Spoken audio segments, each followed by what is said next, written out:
أعوذ بالله من الشيطان الرجيم. بسم الله الرحمن الرحيم. قاتلوا الذين لا يؤمنون بالله ولا باليوم الآخر ولا يحرمون ما حرم الله ولا يدينون دين الحق ويحرمون ما حرم الله ورسوله ولا يدينون دين الحق من الذين أوتوا الكتاب حتى يعطوا الجزية عن يد وهم صاغرون. صدق اللہ العظیم. گزشتہ آیات کے اندر اللہ رب العزت نے مشرکین کے حوالے سے حکم دیا تھا کہ مکہ کو اور عرب کو مشرکوں سے پاک کرنا ہے. اور یہ بات بھی واضح ہو گئی تھی کہ جب جناب نبی کریم صلی اللہ علیہ وسلم نے 10 ہجری میں حج کیا تو اس وقت وہاں پر کوئی مشرک موجود نہیں تھا. اب کافی سارا معاملہ مشرکوں کے حوالے سے تو صاف ہو گیا تھا، اور پھر اسی طریقے سے جو یمامہ میں مسلمہ کذاب نے نبوت کا دعویٰ کیا تھا، اور پھر دوسری جانب جو اسود عنسی کی جماعت تھی جس نے اسلام کے مقابلے میں دوسرا پروگرام لانے کی کوشش کی تھی، اس حوالے سے بھی کافی سکون ہو گیا تھا. اب معاملہ رہ گیا تھا یہودیوں کا. زیادہ معاملہ یہودیوں کا تھا اور عیسائیوں کا تھا. یہ مدینہ کے دائیں بائیں اور دیگر خطوں میں کافی آباد تھے، اور خیبر کے قریب یہودیوں کا بھی گڑھ سمجھا جاتا تھا. یہ لوگ بہت زیادہ تھے. عیسائیوں کا معاملہ یہ تھا کہ آہستہ آہستہ طاقت پکڑنا چاہ رہے تھے کہ ہم قوت کے اندر آتے ہیں. اور فتح مکہ کے بعد بہت سارے لوگ مسلمان ہوئے تھے. پھر جو غزوہ حنین ہوا تھا اس میں بھی ایک بڑی تعداد مسلمان ہو گئی تھی، اور جو لوگ باقی بچ گئے تھے ان کے اندر مقابلہ کرنے کی طاقت بھی نہیں تھی باقی کہ وہ مقابلے کے اندر آتے. برحال یہ لوگ خرابیاں پیدا کرتے رہتے تھے مختلف صورتوں کے اندر. اب اللہ رب العزت نے ان کے بارے میں حکم نازل کیا کہ ان کو اسلام کی دعوت دو، مانتے ہیں تو ٹھیک ہے، شریف شہری بن کے رہتے ہیں تو بہت اچھی بات ہے. ان کی جان مال عزت آبرو کی حفاظت یہ مسلمانوں کی جو ریاست ہے اس کی ذمہ داری ہوگی. یہ اپنا ٹیکس ادا کریں گے اور آزادانہ طور پر اپنے معاملات کو وہاں ریاست کے اندر رہ کر چلائیں گے. لیکن اگر یہ ٹیکس بھی نہیں دیتے اور پھر ریاست کے اندر رہ کر خرابیاں بھی پیدا کرتے ہیں تو پھر ان کی پٹائی کرو اور ان کو یہاں سے نکالو.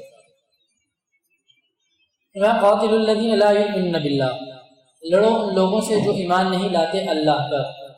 پہلی بات یہ کہ اللہ کے اوپر ایمان یہ بہت زیادہ ضروری ہے، اور ایمان کا جز ہے کہ اللہ کے اوپر 100% ایمان ہو. اللہ کے اوپر ایمان ایسا ہو کہ جیسا انبیاء نے بتایا ہے. عام حوالے سے ہم یہ دیکھتے ہیں کہ عیسائی بھی اللہ کے اوپر ایمان لے کر آتے ہیں، اور دیگر مذاہب کے لوگ بھی اس بات کا اقرار کرتے ہیں کہ ہم اللہ کے اوپر ایمان لائے ہیں، لیکن ان کا ایمان قرآن نے قبول نہیں کیا. قرآن کہتا ہے کہ ان کے ایمان جو ہے وہ ٹھیک نہیں ہے. کیونکہ اللہ کے اوپر ایمان لانا مطلب یہ ہے کہ اللہ کے اندر ایسی صفات کا ماننا جو بندوں کے اندر ہوں، یہ بھی خرابی کی بات ہے، اور ایسی صفات کو اللہ کے لیے ماننا جو اللہ کی ہو اور ان کو بندوں کے اندر شامل کرنا، یہ بھی بڑی خرابی کی بات ہے. دونوں سائڈوں سے یہ معاملہ ہونا نہیں چاہیے. بندوں کی صفات بندوں کے لیے ہیں، اللہ کی صفات اللہ کے لیے ہیں. اللہ کی صفات بندوں کے اندر مانیں گے یہ بھی غلط ہے، بندوں کی صفات اللہ کے لیے مانیں گے یہ بھی غلط ہے.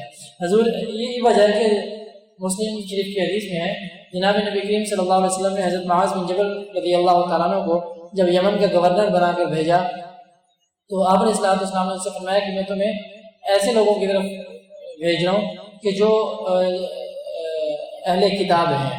ان کو تم ایسا کرنا کہ سب سے پہلے توحید اور رسالت کی دعوت دینا. اب مطلب یہ ہے کہ اہل کتاب اللہ کو تو مانتے ہیں، لیکن مطلب یہ ہوا کہ وہ اللہ کو حقیقی معنوں میں نہیں مانتے. جو اللہ کی معرفت ہے وہ ان کو حاصل نہیں ہے، کیونکہ وہ بندوں کی صفات کو اللہ کے اندر مانتے ہیں کہ وہ کہتے ہیں کہ اللہ کا بیٹا بھی ہے.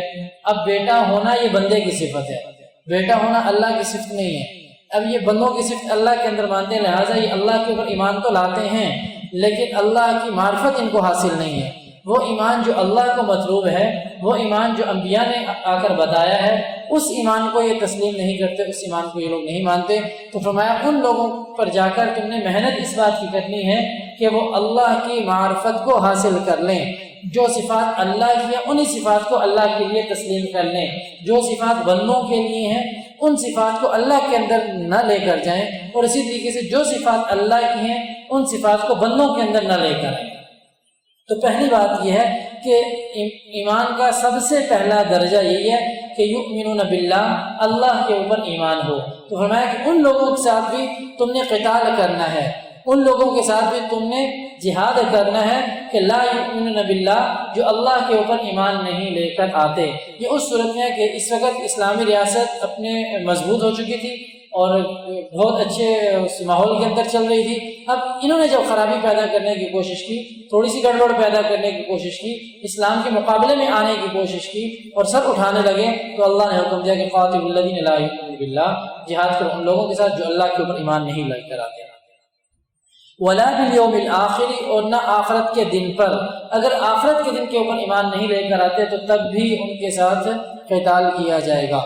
یہ آخرت کے اوپر ایمان کا نہ ہونا یہ تو بہت سارے مذاہب کے اندر ہے، اور یہ ہم لوگ آئے دن سنتے رہتے ہیں کہ بھئی کوئی دوسرا جنم اور پھر تیسرا جنم اور پھر آگ لگا کے بہا دینا، اور کسی کے ذہن میں کیا باتیں، کسی کے ذہن میں کیا باتیں۔ کفار بھی آ کر یہ آپ علیہ السلام سے پوچھا کرتے تھے کہ یہ جھوڑیاں ہیں، یہ بھورا ہو جائیں گی، ریزہ ہو جائیں گی، تو کیا ہے ان کو پھر اللہ رب العزت جمع کریں گے؟ تو آپ علیہ السلام فرماتے ہیں اللہ رب العزت ان کو پھر جمع کریں گے۔ جب اللہ رب العزت پہلی دفعہ بنانے میں قادر ہیں، پہلی دفعہ بنا سکتے ہیں، کسی بھی چیز کا پہلی دفعہ بنانا یہ زیادہ مشکل ہوتا ہے، کیونکہ اس کا تصور انسان کے ذہن کے اندر نہیں ہوتا، اس کا خیال اور نقشہ انسان کے ذہن کے اندر بڑی مشکل سے بنتا ہے۔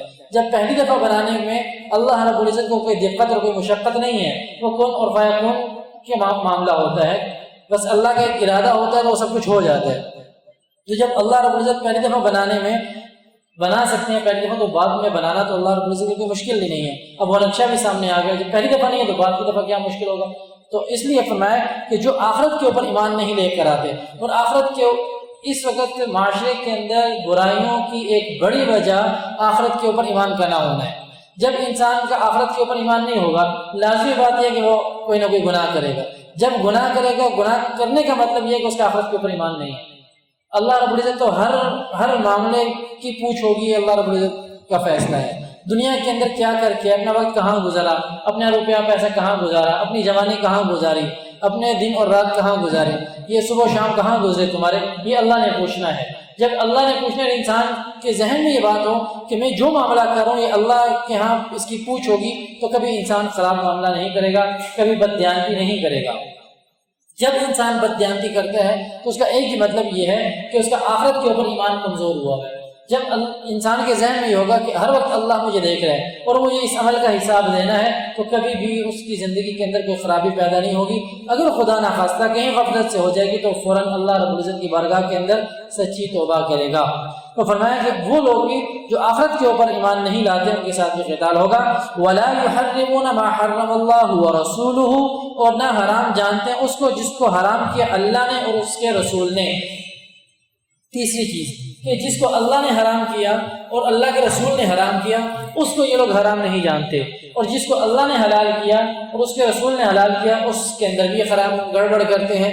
تو بات یہ ہے کہ جس کو اللہ نے حرام کر دیا وہ معاملہ حرام ہو گیا، جس کو اللہ کے رسول نے حرام کر دیا وہ حرام ہو گیا، جس کو اللہ نے حلال کر دیا وہ حلال ہو گیا، جس کو اللہ کے رسول نے حرام کر دیا بس وہ حرام ہو گیا۔ ایک صحابی آتے ہیں آپ علیہ السلام کے پاس آ کر عرض کرتے ہیں کہ اے اللہ کے رسول مجھے بتائیں کہ اگر میں اللہ کی حلال کردہ چیزوں کو حلال جانوں اور حرام کردہ چیزوں کو حرام جانوں اور فرائض کو پورا کرتا رہوں تو بتائیں کیا میں جنت میں جاؤں گا؟ تو آپ علیہ السلام نے فرمایا ہاں تم جنت میں جاؤ گے۔ اس کا مطلب یہ ہوا کہ جہاں ایمان کا ایک جز اللہ کے اوپر ایمان لانا ہے، ایمان کا ایک جز یوم آخرت کے اوپر ایمان لانا ہے، اسی طریقے سے ایمان کا ایک جز یہ بھی ہے کہ جو چیزیں اللہ نے حلال کی ان کو حلال جانا جائے اور جو چیزیں اللہ نے حرام کی ہیں ان کو حرام جانا جائے، جو اللہ کے رسول نے حلال کی ہیں ان کو حلال جانا جائے، جو اللہ کے رسول نے حرام کی ان کو حرام جانا جائے۔ یہ بھی ایمان کا جز ہے۔ اب ایک اور تھوڑا سا مسئلہ یہاں پہ ہے کہ اللہ کے رسول کی حلال کردہ چیزوں کو حلال جاننا، حلال اور حرام کا معاملہ تو اللہ کے یہاں ہوتا ہے، وہ تو اللہ نے حلال کیا نا، جن چیزوں کو اللہ نے حلال کیا، جن چیزوں کو اللہ نے حرام کیا، بات تو یہاں تک ہے۔ اب اللہ کے رسول بھی کیا شریعت بناتے ہیں کہ کیا اللہ کے رسول نے جو چیز حلال کی ہوگی وہ حلال ہوگی، جو اللہ کے رسول نے حرام کی ہوگی وہ حرام ہوگی، کیونکہ یہاں پر کہہ رہا ہے کہ یہاں پر کہا جا رہا ہے یحرمون ما حرم اللہ ورسولہ، کہ اس کا مطلب یہ بات سمجھ میں آ رہی ہے کہ کچھ چیزیں اللہ حرام کرتے ہیں اور کچھ چیزیں رسول بھی حرام کر سکتے ہیں، کچھ چیزیں اللہ حلال کرتے ہیں، کچھ چیزیں رسول بھی حلال کر سکتے ہیں، تو یہ بات نہیں ہے۔ علماء فرماتے ہیں کہ یہاں پر یہ جو بات عرض کی جا رہی ہے یحرمون ما حرم اللہ ورسولہ، تو اس کا مطلب یہ ہے کہ جب رسول کوئی بات کرتا ہے تو رسول اپنی طرف سے کوئی بات نہیں کرتا، رسول کی بات بھی وہی ہوا کرتی ہے۔ اللہ کی طرف سے حکم ہوتا ہے کہ تم یہ بات کرو تو اللہ کا رسول وہ بات کرتا ہے، تو بعینہ ہی جیسے اللہ چیز کو حرام کرتے ہیں، جب رسول یہ حکم دیتے ہیں کہ چیز حرام ہے تو در حقیقت وہ حکم اللہ کی طرف سے ہوتا ہے۔ رسول اپنی طرف سے کسی چیز کو حلال نہیں کر سکتے، رسول اپنی طرف سے کسی چیز کو حرام نہیں کر سکتے۔ جب اللہ کے رسول کسی چیز کو حلال اور حرام نہیں کر سکتے تو اس کے بعد کسی کی کیا مجال ہے کسی انسان کی وہ کہے کہ یہ چیز حلال ہے اور یہ چیز حرام ہے، جو اللہ کے حرام کرتا ہے اور حلال کرتا ہے کے منافی ہو۔ اسی طریقے سے کچھ چیزیں ایسی ہیں، اب یہ حلال اور حرام کا تصور، بعض چیزیں تو بالکل صراحتاً اللہ نے حرام کی ہیں۔ انما حرم علیکم المیتۃ والدم ولحم الخنزیر وما اہل به لغیر اللہ، کہ کیا ہے اللہ نے اب یہ جو عیسائی وغیرہ تھے ان کے ہاں بھی یہ معاملہ تھا کہ اللہ کی حرام کردہ چیزوں کو حرام نہیں سمجھتے تھے۔ اگر اللہ کی حرام کردہ چیزوں کو حرام سمجھتے تو شراب کبھی ان کے یہاں حلال نہ ہوتی۔ اسی طریقے سے غیر مسلم اگر اللہ کی حرام کردہ چیزوں کو حرام سمجھتے تو خنزیر یہ کبھی نہ کھاتے، ٹھیک ہے۔ اور اسی طریقے سے یہ معاملہ مشرک کا بھی ہے، جو مشرک ہوتا ہے وہ اللہ کے نام کے بغیر جو چیز ذبح کی جاتی ہے اس کا وہ قائل ہوگا، اس کو وہ کھاتا ہے۔ تو لہٰذا جو چیز اللہ نے حرام کی ہے مشرک اس چیز کو حلال سمجھ رہا ہے۔ ایک انسان نے کہا جاتا ہے یہ فلاں بکرا، کالا بکرا میں لے کے آتا ہوں، جوان بکرا ہے، یہ میں بڑے امام کا جو ہے اس سرکار کے نظر کرتا ہوں اور اس کے اوپر وہ چوری پھیر رہا ہے اور پھر خود بھی کھا رہا ہے، باقیوں کو بلا کے بھی کھلا رہا ہے، یہ بات غلط ہے۔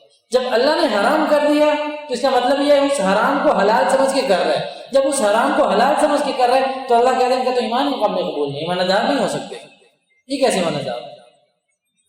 یحرمون ما حرم، اچھا یہ بات ہو سکتی ہے کہ ہم کسی کے ثواب کے لیے کریں، فرض کریں کہ آدمی بکرا لے کر آتا ہے، کہتے ہیں جی میں ذبح کرتا ہوں، بڑے امام ہیں جو بھی یہ اولیاء اللہ گزرے ہیں ان کے ایصال ثواب کے لیے یہ کام میں کر رہا ہوں، اس کی تو شریعت اجازت دیتی ہے کہ ٹھیک ہے وہ کر سکتے ہیں، لیکن ان کے نام کا، ان کی نظر کا میں یہ کر رہا ہوں، اس کی شریعت کی بھی اجازت نہیں ہے۔ ان چیزوں میں فرق ہے، دونوں کا حکم الگ الگ ہے۔ ایک یہ کہ میں لاتا ہوں، میں کہتا ہوں یہ فلاں میرا دوست ہے، میں اس کے سال ثواب کے لیے فوت ہو گیا، بڑا اچھا آدمی تھا، اس کے سال ثواب کے لیے میں صدقہ کروں گا، صدقہ بکرا ذبح کرتا ہوں، صدقہ کر کے غریبوں کو کھلاؤں گا، اس کے ثواب اللہ رب العزت اسے بھی پہنچائے، اللہ کی رحمت سے امید ہے کہ وہ ثواب اس کو ملے گا۔ لیکن ایک صاحب یہ کہتے ہیں جی میں یہ بکرا ذبح کرتا ہوں اور یہ کس کے نام کا، ایک تو ہے نا اللہ کا نام لے کر اس کو ذبح کی، یہ کہتے ہیں جی میں فلاں کا نام لے کر میں اس کے نام کا ذبح کرتا ہوں، اپنے دوست کا نام کا، اس کی شریعت اجازت نہیں دیتی، تو اس لیے دونوں میں فرق ہے۔ جو اب یہ دیکھیے یہ جو مشرک ہے، مشرک جب کوئی چیز ذبح کرتا ہے تو اس کے اوپر اگر کسی اور کا نام لے کر ذبح کرتا ہے تو جیسے وہ کہتے ہیں نظر خدا نیاز حسین، اس طرح کے وہ غریب لوگوں نے جملے بنائے ہوئے ہیں، تو اس کی یہ کھانا بھی جائز نہیں ہے، اس کا ذبح کرنا بھی جائز نہیں ہے، اور اس کا آگے دوسروں کو کھلانا بھی جائز نہیں ہے، اس کی شریعت اجازت نہیں دیتی۔ تو اس نے فرمایا وَلَا يُحَرِّمُونَ مَا حَرَّمَ اللَّهُ وَرَسُولُهُ، جس کو اللہ حلال کرے وہ حلال ہوگا، اور جس کو اللہ کے رسول حلال کریں وہ حلال ہوگا، جس کو اللہ حرام کرے وہ حرام ہوگا، جس کو اللہ کے رسول حرام کریں وہ حرام ہوگا۔ اور بات پھر یہی ہے کہ رسول حلال حرام نہیں کر سکتے، رسول جو حکم دیتے ہیں وہ اللہ کی اجازت سے حکم دیتے ہیں۔ رسول کا حلال کرنا، رسول کا حرام کرنا یہ بالکل ایسے ہی جیسے اللہ کا حلال کرنا ہے اللہ کا حرام کرنا ہے، تو یہ بھی ایمان کا جز ہے۔ آگے فرمایا وَلَا يَدِينُونَ دِينَ الْحَقِّ مِنَ الَّذِينَ أُوتُوا الْكِتَابَ حَتَّىٰ يُعْطُوا الْجِزْيَةَ عَنْ يَدٍ وَهُمْ صَاغِرُونَ۔ اس حوالے سے انشاءاللہ بھی گفتگو ہوگی۔ اللہ رب العزت سے دعا ہے کہ اللہ رب العزت دین کی سمجھ نصیب